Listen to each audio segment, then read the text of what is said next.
कालिया, अभिमान में आकर तूने अपने काल को ललकारा है। जिस कालिया के नाम में ही काल छिपा है, तू उसे ललकारने का दुस्साहस कर रहा है गरुड़। स्वयं को भगवान विष्णु का वाहन कहता है, तो वाहन का ही कर्म कर। स्मरण रख, इस धरती के सर्वश्रेष्ठ योद्धाओं के लिए भी मैं मृत्यु का दूत हूं। विनाश काले विपरीत बुद्धि। तो जैसे मूर्ख सदा इस युक्ति को सार्थक करते आए हैं, अपने विनाश को आमंत्रण किया है, तो अब भोग।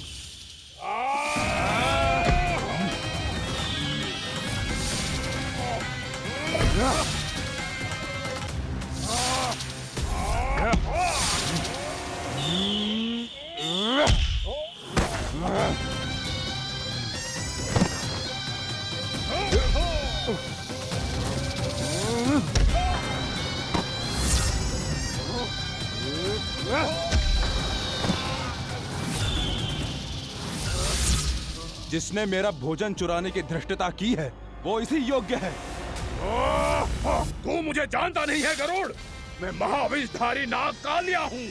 तेरा इतना दुस्साहस कि तूने मुझ पर चरण से प्रहार किया। वाह!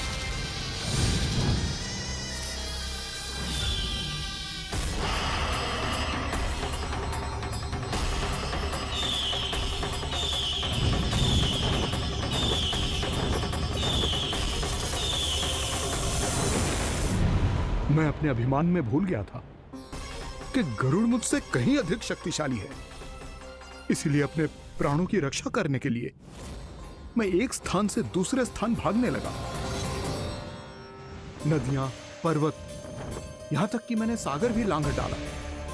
पर मैं जहां भी जाता, गरुड़ के रूप में मेरा काल वहीं आ जाता। इसीलिए मृत्यु की आशंका से भयभीत होकर मैं अपने बड़े भाई मां कद्रू के प्रथम पुत्र अनंत शेषनाग से राय लेने चला गया।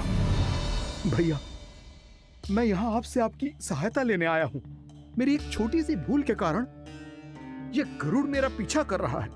मुझे हर समय हर स्थान पे ढूंढते रहता है। यदि उसने मुझे ढूंढ लिया तो वो निश्चित ही मेरे प्राण ले लेगा। मुझे कोई ऐसा स्थान बताइए जहां मैं अपनी पत्नी और अपनी संतानों के साथ शांति से रह सकूं। तुम यमुना नदी के किनारे वृंदावन क्षेत्र में जाके वास करो कालिया। गरुड़ वहां प्रवेश नहीं कर सकता, क्योंकि उसे ऋषि सौबरी का श्राप मिला हुआ है।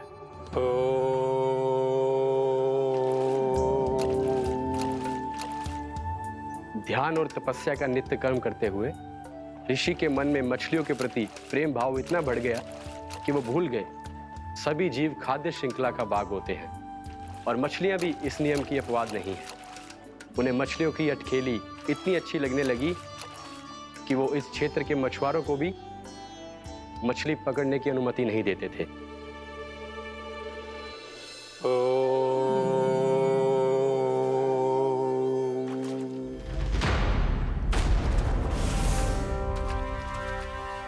उस दिन वो उस पक्षी को नहीं रोक पाए, पर तब से सावधान रहने लगे। यहां तक कि अपने साधना से भी अधिक ध्यान वो पक्षियों पर केंद्रित करने लगे। ठहरो! इसी क्षण अपनी चोंच में पकड़ी इस मछली को छोड़ दो। तुम्हें इन मछलियों का आहार नहीं करना चाहिए पक्षीराज। ये तो खाद्य श्रृंखला का नियम है ऋषिवर। यदि मैं इनका आहार नहीं करूंगा तो कोई और पक्षी कर लेगा। मैं अपने आनंद या प्रतिशोध के लिए इनके प्राण नहीं ले रहा। ये तो बस मेरा भोजन है। पर यह मेरा तपस्या स्थल है। तुम यहाँ शिकार करके मेरी साधना में विघ्न नहीं डाल सकते पक्षीराज। यदि आपकी यही इच्छा है तो मैं आज के बाद यहाँ नहीं आऊंगा।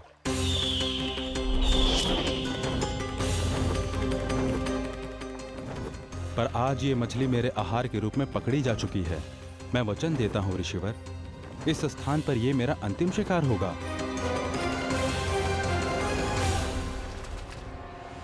आज के बाद यदि तुमने वृंदावन के निकट उड़ान भी भरी तो तुम सैकड़ों टुकड़ों में फटकर मारे जाओगे पक्षीराज। ये मेरा श्राप है।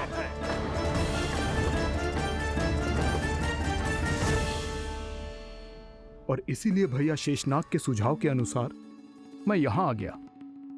पर अब यदि मैं कहीं और जाऊंगा तो मेरे प्राण नहीं बचेंगे प्रभु। निश्चिंत रहो कालिया, अब से गरुड़ तुम्हें कोई हानि नहीं पहुंचाएगा। अब तुम्हारे फनों पर मेरी पक्षिंग बन गए कालिया, इसीलिए अब से तुम्हें गरुड़ से कोई भय नहीं होगा। निश्चिंत होकर अपने परिवार के साथ गहरे समुद्र में चले जाओ और सुख से शांति से निवास करो। पर ध्यान रहे, निर्दोष जीवों को हानि ना पहुंचे। आपने मुझे जीवन दान दे दिया प्रभु, इस उपकार से मैं कृतज्ञ हूँ प्रभु। आदेश दीजिए, मैं आपकी सेवा कैसे करूं? तुम्हारे जल क्षेत्र से 1 कोटि कमल पुष्पों को लेने की अनुमति दे दो कालिया। यह मेरी सेवा होगी। प्रभु, ये तो मेरा सौभाग्य होगा।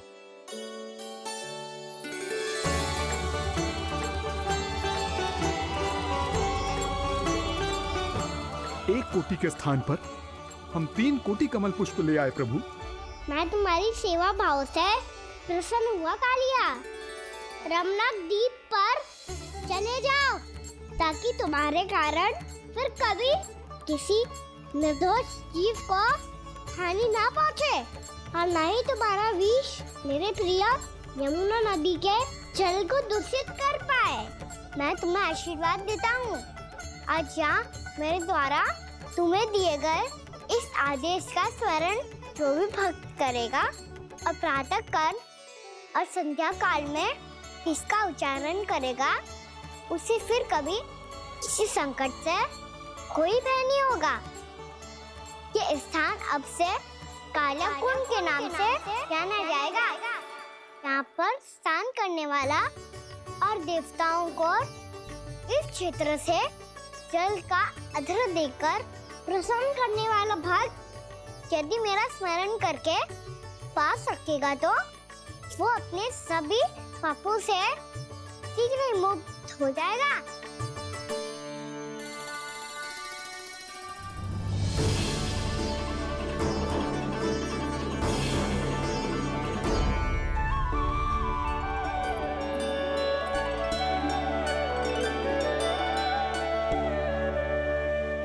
कौन है जी भगवान जिसने अभी अभी कालिया जैसे विशाल विस्तर का सामना किया? क्या एक साधारण बालक जो शीत की अधिकता से ठिठुर रहा है? क्या करूं? मैं लल्ला को ममता के आंचल में छुपा लूं या भक्त बनकर प्रभु की लीला देखती रहूं? क्या करूं मैं? कितना ठंडा था जल, बहुत सर्दी लग रही है। सर्दी से तड़पते हुए कैसे देखूं इसे? अभी जाके अपने पल्लू से सुखाती हूँ। हृदय से लगा के स्नेह की आंच दूंगी तो सर्दी पल भर में छूमंतर हो जाएगी।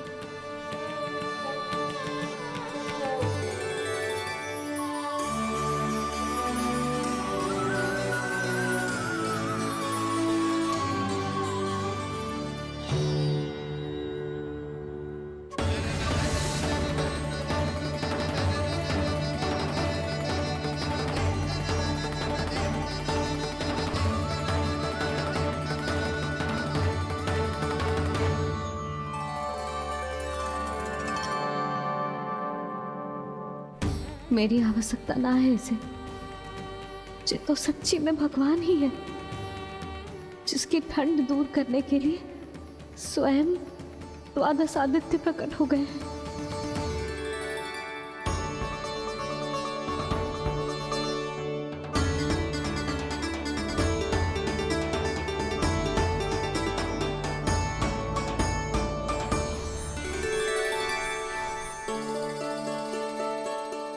क्या किया आपने? मैया मुझे अपने हृदय से लगाने वाली थी कि आप सब प्रकट हो गए। क्षमा कीजिए प्रभु, पर आपको भीगा हुआ देखकर, ठंड से ठिठुरता हुआ देखकर हमसे रहा नहीं गया। हम अपने वश में नहीं थे प्रभु।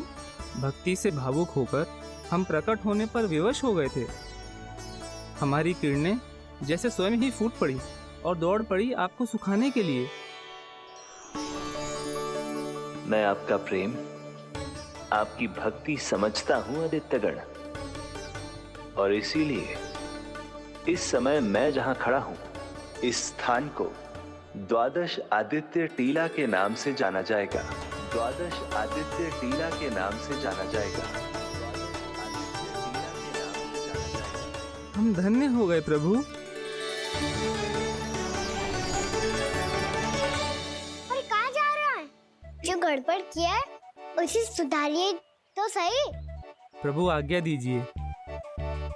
अपना दाम इतना अधिक बढ़ा दीजिए कि मुझे स्वेद आने लगे,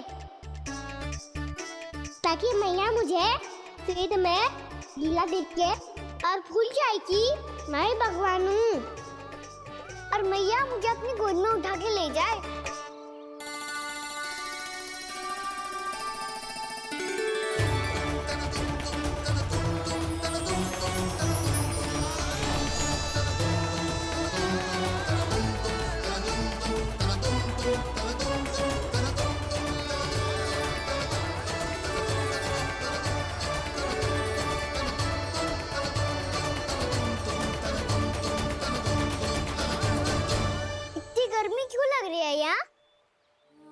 श्वेत की एक बूंद भी आती थी तो मैं अपना आंचल लेकर पहुंच जाती थी इसके पास। जानती ही नहीं थी कि चेतु स्वयं वायुदेव को आदेश दे सकता है कि वो बहने लगे और उसका सारा श्वेत सुखा दे।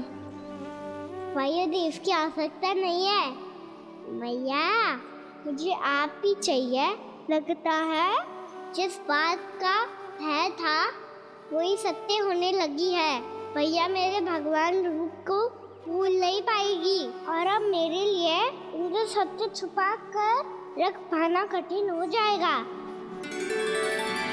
कृष्णा कृष्णा हरे कृष्णा कृष्णा कृष्णा मुरली मनोहर कृष्णा गोपाला गोविंदा हे दामोदरा।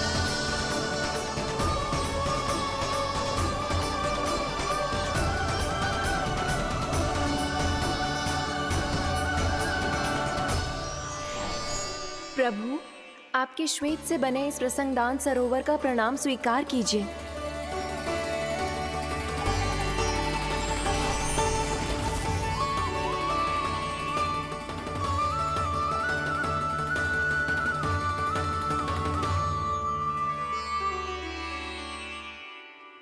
ओहो, इस चमत्कार को देखकर भैया को और भी अधिक विश्वास हो जाएगा कि मैं भगवानी हूँ। अब कैसे मनाऊं मैया को कि मैं इनका लाई हूँ।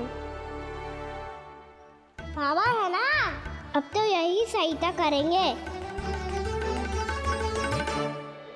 श्री कृष्णा गोविंदा हरे हरे श्री कृष्णा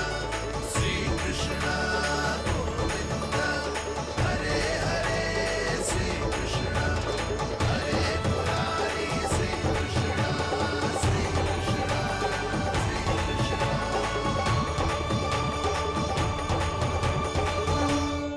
बाबा एक कोटी ना, मैंने तो 3 कोटी कमल पुष्पों का प्रबंध कर दिया है और चिंता करने की आवश्यकता ना है। 1 कोटी कमल के स्थान पर 3 कोटी कमल पुष्प मिल गए हैं। हाँ कान्हा, मैं उचित संदेश के साथ ये सारे पुष्प उस कंस के पास भिजवा दो। महाप्रक्रमी कान्हा की जय। वृंदावन रक्षक कान्हा की जय। महाप्रक्रमी कान्हा की जय। भानु जी नंदराज। बाकी गांव वालों को लेकर ये सारे पुष्प इकट्ठा करो और कंस के दरबार में पहुंचाओ। जी।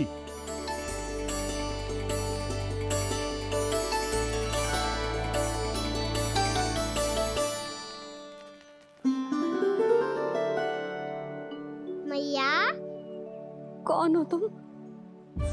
मुझे पता था मैया, जब आपको सत्य पता चलेगा तो आप मुझे मैया की तरह स्नेह ना कर पाओगी, इसीलिए आज तक सत्य छुपा तो आया हूँ, ताकि आपकी ममता, आपका प्रेम अनुभव करने का अवसर मिलता है मुझे। और फिर आज को बताया था ना, जो रहस्य तुमने बरसों तक छिपाया था उसका भेद खुलने में तुम्हारा ही योगदान है। मुझे कालिया के शीश पर अपने पद चिन्ह रखकर उसे मुक्त कराना था दाऊ। वचन दिया था मैंने उसे। इसके अतिरिक्त निर्दोष पशु पक्षियों के जीवन को कालिया के विष से ही बचाना था मुझे। इसमें कंस को तो सम्मिलित करना ही था, ताकि जब मैं कालिया का सामना कर रहा हूँ तो वो किसी और असुर को समस्या बनाकर वृंदावन ना भेज दे। पर इस सबसे बड़ा एक कारण और था दाऊ। मैं चाहता था कि मैया को सत्य पता चल जाए। पर क्यों कहा ना? क्योंकि मुझे लगने लगा था कि मैया से ये रहस्य छुपाकर इनके साथ धोखा कर रहा हूँ। अपराध बोध से दबा जा रहा था मैं।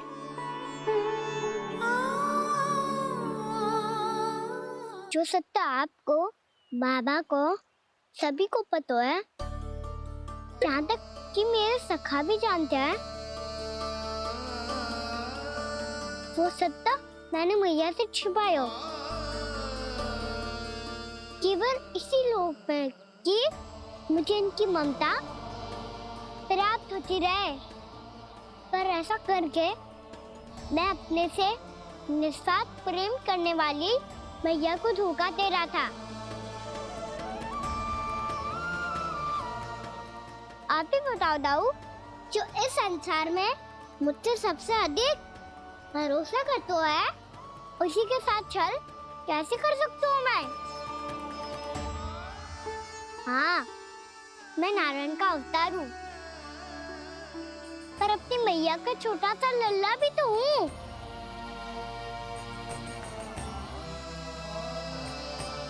इसीलिए तो यमुना जी में छलांग लगाने का एक कारण इस गेंद को लेने जाना भी था। स्नेह से बनाई थी मैया ने गेंद, इसे अपने से दूर कैसे होने देता मैं? आपको आभास भी ना है मैया कि आप मेरे लिए कितने महत्वपूर्ण हो। ये सत्य है कि सभी देवता, प्रकृति, भक्त, ये सब है मेरा ध्यान रखने के लिए, मेरी सेवा करने के लिए। पर क्या इनमें से कोई भी मेरी मैया का स्थान ले सकता है? और आप भी तो यही चाहती थी कि मैं आपका लल्ला बन के आऊं, कि मैं आपका लल्ला बन के आऊं, कि मैं आपका लल्ला बन के आऊं। आज जैसे आपने मुझे अपनी गोद में लिटा रखा है, क्या कुछ ऐसा नहीं हो सकता कि शीघ्र ही मुझे आपको अपनी गोद में खिलाने का अवसर मिल जाए? मैया, नारायण का अवतार होना क्या इतनी बड़ी समस्या है कि आप हृदय से भी राह लगा सकते? मैया,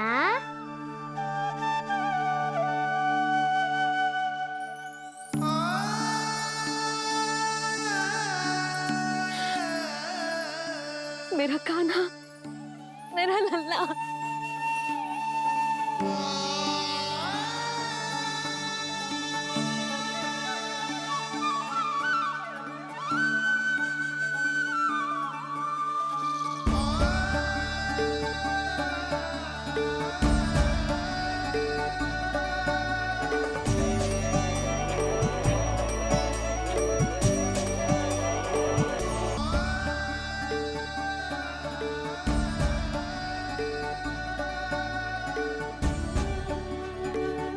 ये सत्य है कि ये जानने के बाद कि तू श्री नारायण का अवतार है, मैं तुझे भगवान की तरह ही देख पाऊंगी। पर मेरे हृदय की जो ममता है ना, वो भक्त से कहीं अधिक है लल्ला। फिर चाहे तू साधारण बालक हो या श्री नारायण का अवतार, तू सदैव ही मेरा लल्ला है, मेरा लल्ला था और सदैव ही रहेगा। यशोमती मैया का नंद लाला, यशोमती मैया का नंद लाला।